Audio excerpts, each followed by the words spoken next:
Peace. So we often hear about the term white supremacy.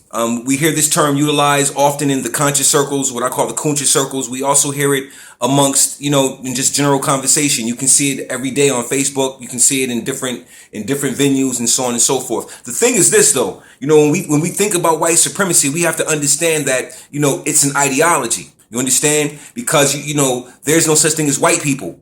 You know what I mean? There's no such thing as black people. We're dealing with race. Race is a socially man-made construct which is utilized for the purposes of illusion. So therefore, when we're talking about white supremacy, we're talking about a psychology, an ideology, you know what I'm saying, that we are to dismantle by exposing it. You know what I mean? And exposing it in such a way where we can show the origins of it, why it exists, and how it affects our people. But what has happened is the very opposite. You understand? My people have become great at the execution of white supremacy amongst each other. You know what I'm saying? We have become better at executing it than the authors of it themselves. You understand what I'm saying? And I see it in every aspect of our own dealings with each other. You know what I mean? You got people who talk the game about unity and raising up a nation and so on and so forth, but in the same breath, they will only raise the nation at the expense of how they want to raise it, and they're not looking to work holistically. You understand? They're looking to do the same thing, which is to hustle their own people and to pull money from them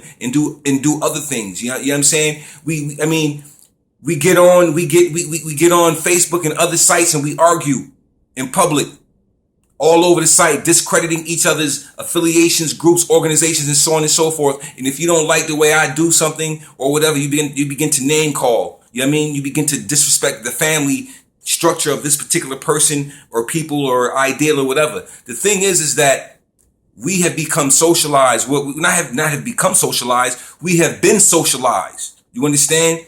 To act on the accord of somebody else's thought processes. Like the great Carter G. Woodson said in the book Miseducation of the Negro, a man who controls your actions doesn't have to worry about your thinking. You understand? So when we think about that, let's take a look at our people. They're not necessarily concerned about the actions of us because we're killing each other. We're not necessarily challenging the system because the ideology of white supremacy has destroyed us for generations. And now that we have been destroyed by it, we have accepted it and we have taken on the character in the same manner. For instance, we talk about black on black crime, but yet every generation of the so-called quote unquote black family has a European Jesus on the wall, which psychologically, creates an image between themselves and European people. You understand? So when you have a deity on your wall that is represented as a deity and you watch generations of your family worship and recognize this picture,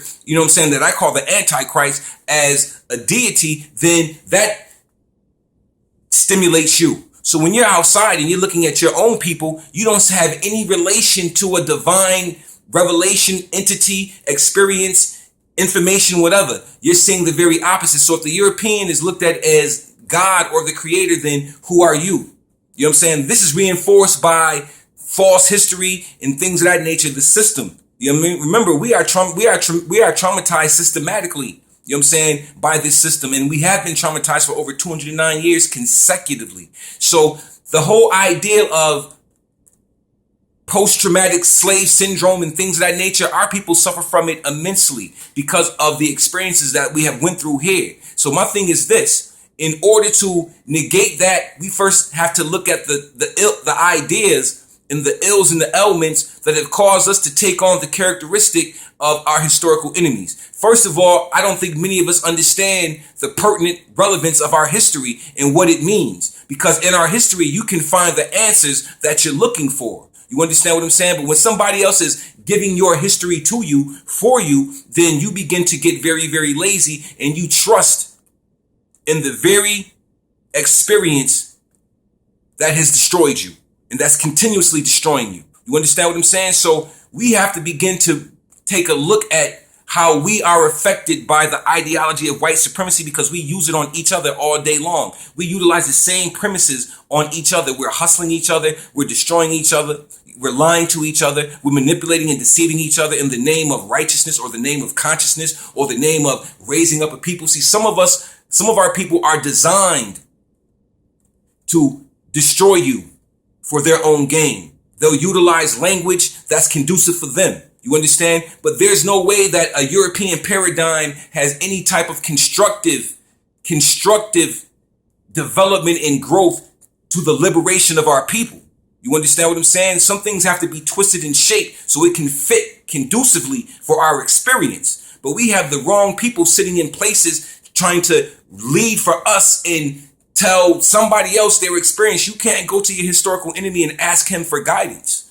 It's wrong. And you can't look at your own people and continue to do what you do and exercise this ideology, you know what I'm saying, that you call consciousness. Because consciousness means exploitation in these days and times of me. You can say the conscious thing all you want, but in reality, it's just another ideology of white supremacy, pimping your own people, you know what I'm saying? And that's the problem. You know what I mean? So when I see certain things and see certain movements to create this or to build that or so on and so forth, I have to check the person who's pushing that movement and see where they're coming from. Because you know what? We've always had brothers and sisters amongst us who can talk very good and talk to the people, but they talk with forked tongues. Not only did they talk to us, but they talked to the other side and gave the other side the ammunition for 30 pieces of gold or 30 pieces of silver, whatever. So on that note, I'm just saying, we treat each other worse than white supremacy. We have become better at the execution of it amongst ourselves than those who authored it. On that note, check it out. Peace.